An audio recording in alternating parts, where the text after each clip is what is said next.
السلام علیکم ورحمۃ اللہ وبرکاتہ۔ وقوف عرفہ کی فضیلت اور اس دن مغفرت و بخشش کی امید۔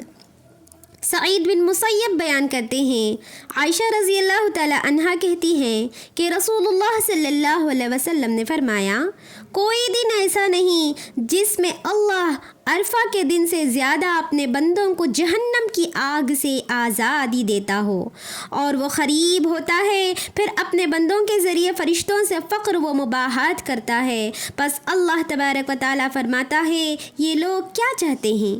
تخرید صحیح مسلم۔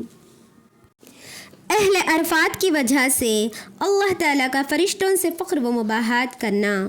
ابو ہریرہ رضی اللہ تعالیٰ عنہ بیان کرتے ہیں، رسول اللہ صلی اللہ علیہ وسلم نے فرمایا، اللہ اہل عرفات کی وجہ سے فرشتوں سے فقر و مباحات کرتے ہوئے کہتا ہے کہ میرے پراگندہ و غبار آلود بندوں کو تو دیکھو۔ تخرید مسند احمد، روایت صحیح ہے۔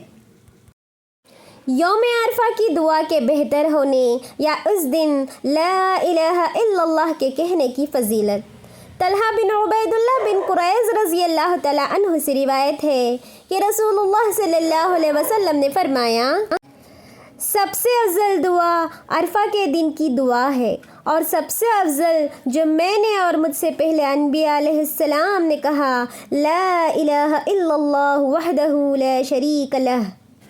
عرفات کی مزید فضیلت کا بیان۔